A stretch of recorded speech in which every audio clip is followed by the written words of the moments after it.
pessoal, espero que todos estejam bem.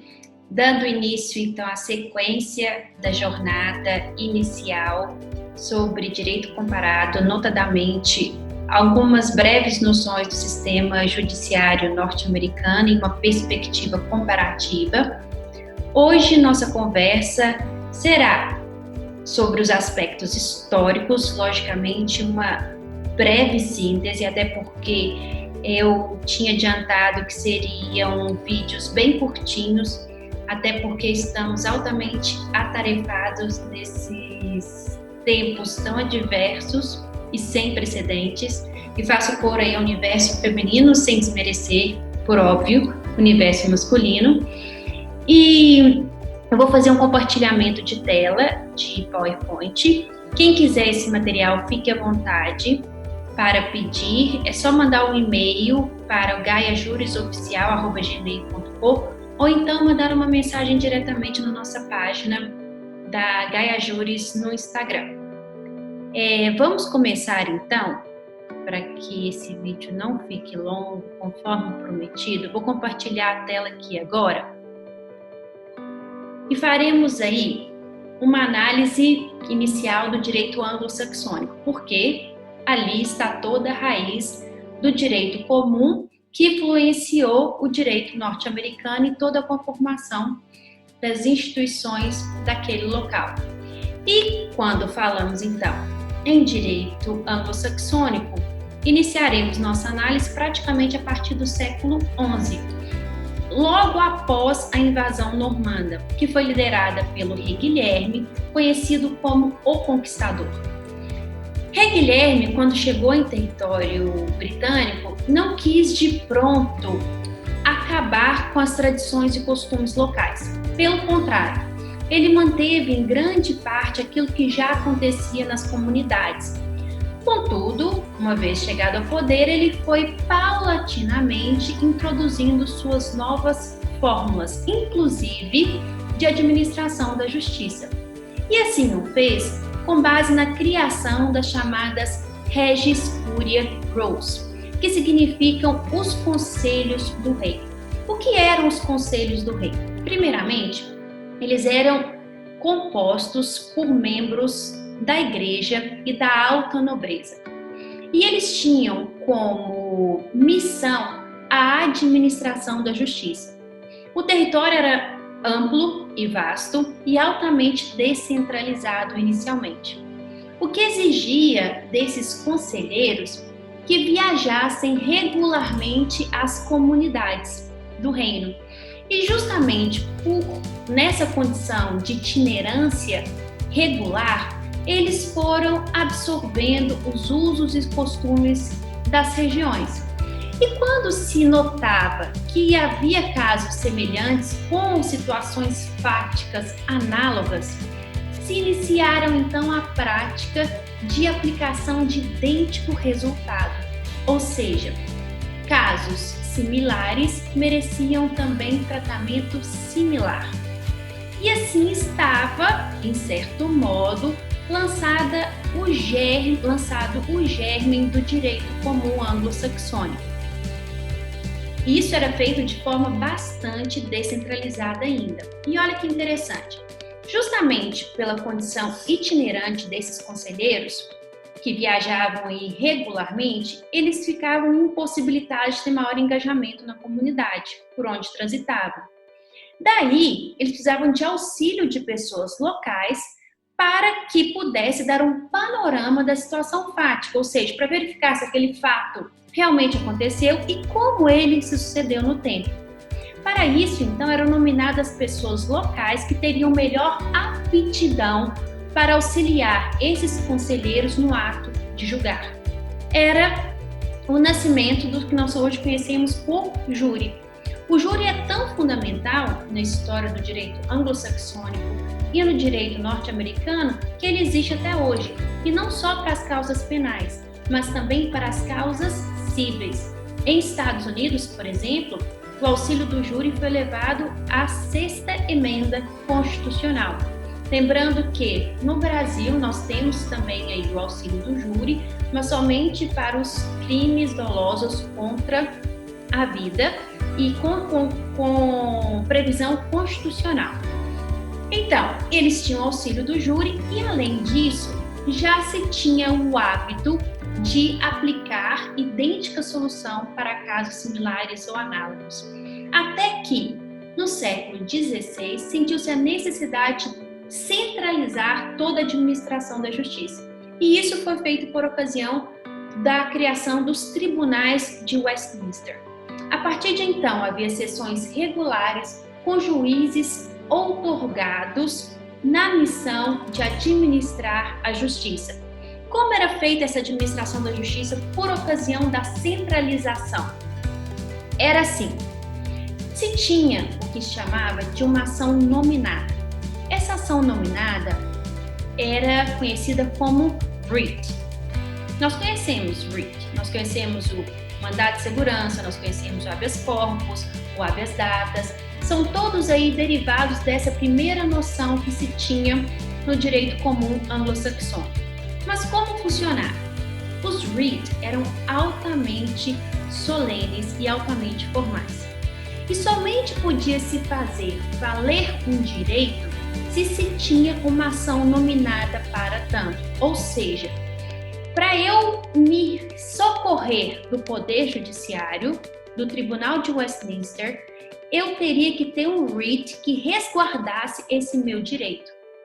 Se eu não tivesse esse writ, não tinha recurso ao tribunal. E era algo semelhante ao que acontecia no direito romano pelos pretórios. Os juízes ouviam as queixas, e verificavam se havia aí um determinado writ para resguardar aquele direito que estava sendo vindicado. Havendo, ia ser processado e julgado. Lembrando que, quando se tratava dos conselhos ainda do rei, os julgamentos eram orais. Toda análise probatória era feita oralmente. Agora, a partir da criação do Tribunal de Westminster, se possibilitou o registro escrito das opiniões. Nós vamos ver mais para frente o que isso possibilitou no futuro, essa transição da metodologia oral para a metodologia escrita. De todo modo, esse sistema de writ era bastante rígido, ou seja, eu somente teria recurso ao Poder Judiciário se houvesse uma ação nominada para resguardar aquele direito. Não havendo, eu não teria recurso. Então, em paralelo, foi surgindo um outro método de administração da justiça, a que se deu o nome de Equity Jurisdiction, que é a jurisdição da equidade. E essa jurisdição da equidade era decidida pela Court of Chancery, que era a chancelaria na época. Sempre que inexistisse, então, uma ação nominada do direito comum, se seguia, então, para Equity Jurisdiction, que era aí uma correção da distorção da rigidez do sistema de common law. Um exemplo clássico de Equity Jurisdiction, que se não se tinha um writ para determinado direito, era o caso de responsabilidade civil. Não se tinha um writ para responsabilizar o infrator do dano causado. Então, foi um direito que surgiu aí no direito anglo-saxônico, por óbvio, através da Equity Jurisdiction. Essa divisão, essa dualidade jurisdicional foi extirpada, no entanto, pelos Judicature Acts de 1873 e 1875, levando também à extinção da Court of Chancery. A partir de então, unificou-se tanto o sistema de direito comum quanto o sistema de equidade em uma única só administração da justiça, que seria os tribunais de Westminster, e aí se possibilitou o desenvolvimento do que se chama de Historical Jurisprudence. O que significa? Que o direito dos tribunais estariam aí diretamente vinculados à formação do direito. Era o princípio de uma ideia de sistema de stare decisis.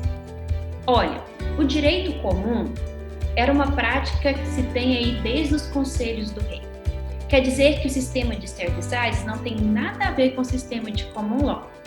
O sistema do direito comum já existia há muito tempo antes. Ou seja, tratamento igual para casos iguais. O sistema de stare decisis foi possibilitado principalmente pela transição do julgamento oral para o julgamento escrito, porque a partir do momento em que se teve o julgamento por escrito, houve também o registro dessas decisões, que nós chamamos de opinions. A partir do momento que houve o registro escrito dessas opiniões, estava aí aberta a possibilidade, tanto magistrados quanto advogados, utilizarem desse recurso de pesquisa para sempre levantar determinado precedente àquela situação de fato que ia ser analisada no presente. E o que levou, então, à consolidação daquilo que a gente chama de stare decisis. O que é stare decisis? É uma palavra derivada do latim, significa defesa do que foi decidido, ou seja, do que foi decidido pelos tribunais, os tribunais devem respeito àquelas decisões já pronunciadas, a não ser que haja uma distinção ou superação, técnicas que nós veremos mais adiante, mas, e também os juízes de origem. Os juízes de origem estavam vinculados às decisões dos tribunais superiores. O que eu quero deixar bem claro é que o sistema de stare decisis, ele veio depois, e muito tempo depois da consolidação do direito comum anglo-saxônico. E ele veio para possibilitar que os próprios tribunais respeitassem as decisões já exaradas em sua dimensão horizontal e também em sua dimensão vertical, no sentido de que os juízes devem respeito às decisões emanadas pelas cortes superiores. Nós veremos isso com cautela mais adiante. E para esse vídeo não ficar muito longo, eu vou encerrar essa breve análise do direito anglo-saxônico agora, e na próxima jornada, no próximo vídeo, iremos tratar como esse direito anglo-saxônico influenciou na conformação do direito norte-americano, que muito embora aí influenciado pela tradição, do direito anglo-saxônico, os Estados Unidos, em sua conformação jurídica, adquiriram vida própria. E hoje apesar do tronco comum, hoje se diz que ele não tem muita sintonia com o direito raiz britânico. Nós deixaremos isso para o próximo vídeo.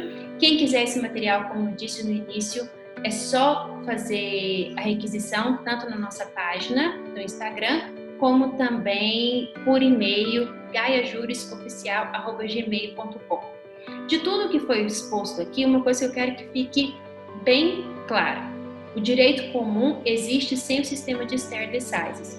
O sistema de stare decisis somente veio a oxigenar aquele direito já consagrado e sedimentado desde a época dos conselhos do rei, e que houve uma maior sedimentação depois da criação do Tribunal de Westminster, com a possibilidade de registro escrito das decisões, o que serviu aí de uma ótima fonte de pesquisa, tanto para juízes quanto para advogados. Vou deixar de compartilhar aqui e nós nos vemos no próximo vídeo, e fique à vontade para requisitar o compartilhamento. Até breve!